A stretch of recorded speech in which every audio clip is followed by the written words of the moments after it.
I've just got the one lens today I brought with me, which is the Canon, the EF 100mm f2.8, which I've had for a long time, using today with the Canon R6. Well, it's not exactly an insect, but I found something. I found a beautiful big snail, and he's actually on the move pretty fast, so I know it's a snail, but I need to work fairly quickly. Quite often the difficulty with these kind of things is deciding where to shoot from, you know, what is the best angle. So I'm probably going to be kind of either this way or the opposite, because my background's going to be a little bit better, but it's probably just wherever's clearest, basically. I was on 250th of a second, but I thought it was a bit slow, so I've just upped that to 500th, which is like my preferred shutter speed, certainly for starting, and f5.6, and I'm on auto ISO, and I am using autofocus. I've got it on servo autofocus at the moment. There's obviously a lot of plant stems like grasses in the way and stuff, but there's maybe one or two that are causing the biggest problem, so I'm just going to remove them.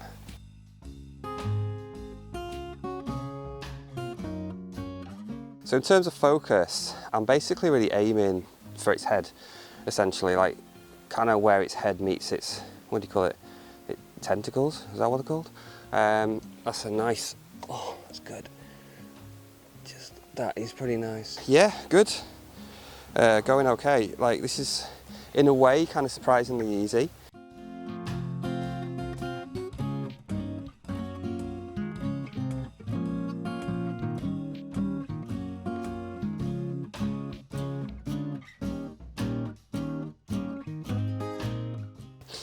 What I have had to do is just move a couple of grasses out of the way. So just a couple, you know, I just bent them, not even broke them, just bent them back.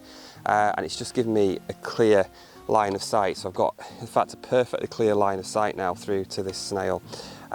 This isn't like amazing, you know, it's just handheld, just getting the best I can, basically. So sometimes it's kind of reaching up with its things, tentacles, big ears, what?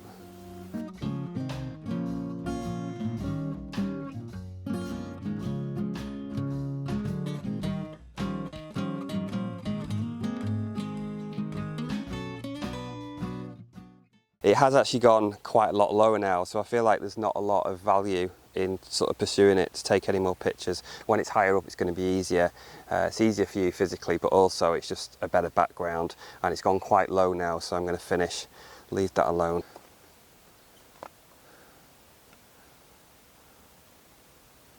Now the light is particularly interested in this spot, just close to where I photographed that snail. And that's because the sun's come out completely now. It's like completely clear blue sky, which can make life difficult. But in this area, there's just kind of a bit of a mixture of light, if you like. There's a tree here which is just blocking the sun, but it's just kind of the tip of this tree, the branches and the leaves, and it's just kind of filtering the light a bit. So in this area where I am now, sort of there's certain areas and certain plants where they're just kind of getting that slightly diffused sunlight, which is really nice. It's quite a nice mixture. It's quite subtle, which I always like. So what I'm looking for particularly now, I've seen a few insects starting to appear. I'm looking particularly like in this area, which is kind of on the edge, if you will. And I find if you find that kind of transition sometimes between bright sun and the shade, kind of look along that line, then sometimes that can be good for the insect. And also it can work quite well if you're looking down, because when you have a clear blue sky like this, it just seems to, it's almost like it reflects that sky and you get a really nice quality of light, as opposed to if it was overcast. I did have a little fly, I'm not quite sure what it was, on the top of one of these, it was like cow parsley, maybe a carrot plant on the top, so I grabbed a few shots of that. I've got some little insect here, I don't know what it is, a bit like a sort of aphid, but I don't think it is that. But it's really tough because just the position, like where my body is, I can't get as stable as I'd like. And it's moving around. I've got to get in really close to get it big enough, and then you're magnifying everything, you know, you're magnifying the camera shake and everything just becomes more difficult. But you just got to try your best. Oh.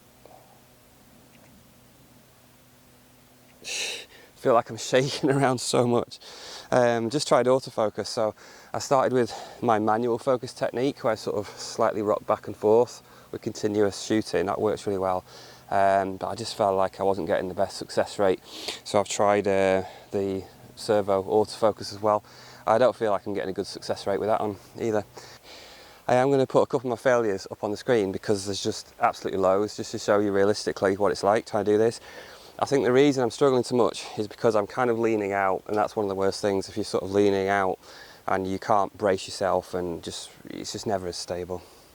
And because I became aware of that I was just moving so much, it was so tough, I just upped my shutter speed. I did a few shots on 500ths and I just upped my shutter speed to 1,000th because I think I'm just moving around so much.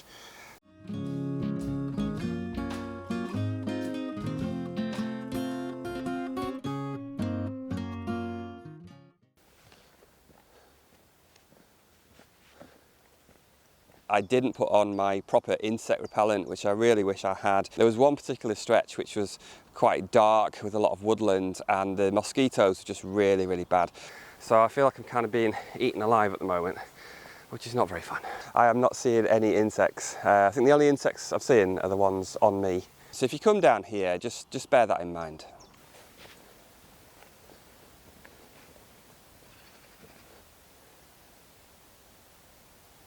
And as you can see, the sun is well and truly out now. It's much warmer, very, very bright. So I'm starting to see a few insects now, just a few butterflies around and a few more flies. Just saw a hoverflies. Hopefully we can get something like that. You'll notice not a lot of knapweed here. This is one of the best plants, I think, for insects, is this knapweed.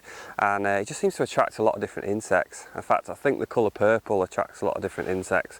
Don't quote me on that. And then we also have some ragwort as well, which is quite distinctive. Sometimes get cinnabar caterpillars on those. And then also this plant, this yellow flower, which I believe is hawkbit. This is one I've sort of got to know a bit better because I keep finding insects on that as well. And in actual fact, this one's got a beetle on. Let's have a go, see if we can get that.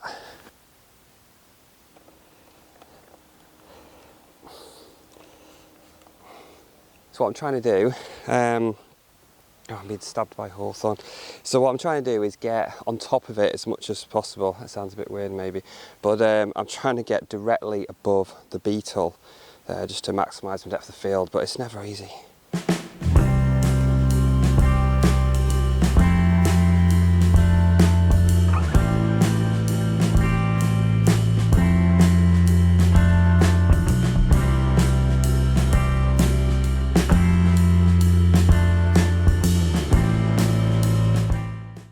Very, very difficult that. As I say, the sun's out, everything's now starting to move a lot more, so these beetles are crawling around quite a lot. And again, like trying to keep the camera, the back of the camera parallel to maximise your depth of field. The problem is when the insect's moving so much, it's just constantly changing position. So what I find, I'm constantly like trying to move my position slightly just to tweak it, to try and get it more parallel. The other option is you can just kind of wait, you know, decide on a position you want that looks the best photogenically and then wait for the insects to go into that position. Yeah, and just the brightness as well, like the brightness of the sun can make this really difficult because it causes more shadows, so depending on the angle of the sun you can get shadows where you don't want them. So I much prefer sort of bright diffuse conditions. I think it's just absolutely perfect for insect photography. And it's just too harsh as well, like it's too harsh really for me to be doing this, but I'm still going to try. I did see a thick-legged flower beetle here as well, which I'm just really fascinated by at the moment. The males are just absolutely fantastic. Now I think I should really mention that this is quite an industrial area, so you'll find that the stretch just before you enter the reserve is actually next to a distribution centre for a very well-known supermarket, so it's not always sounding like the most peaceful of places. And there is quite a walk as well, I'd say. So if you do have any mobility issues, I'd say it's a fair walk to get onto the reserve and certainly to get to where I went today.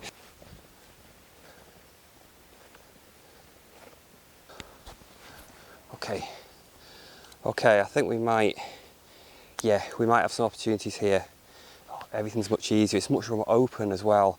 The lighting direction looks pretty good. There's a soldier beetle and there's also a hoverfly on this. I think it's hawkbit. It's looked a bit taller than before, but I think we can get on these.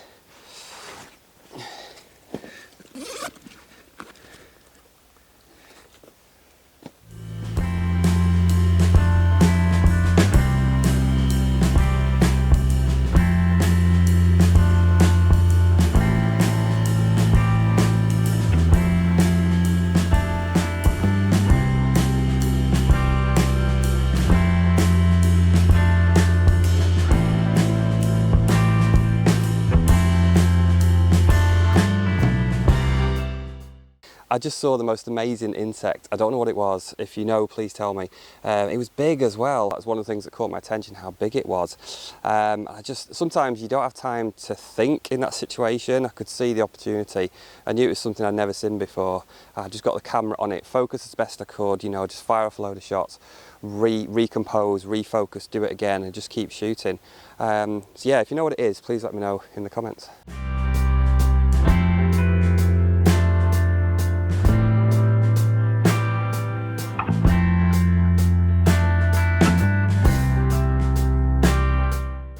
I really enjoy making these in the field style video vlogs with you on my shoulder. So if you enjoyed this video, then check out this video up on the screen, which is me doing the same thing, photographing insects, sharing tips and techniques. If you're not subscribed, please do click on that button and give me a like as well. Thanks for watching. I'll see you next time. Well, at least I can say I've actually seen a dragonfly.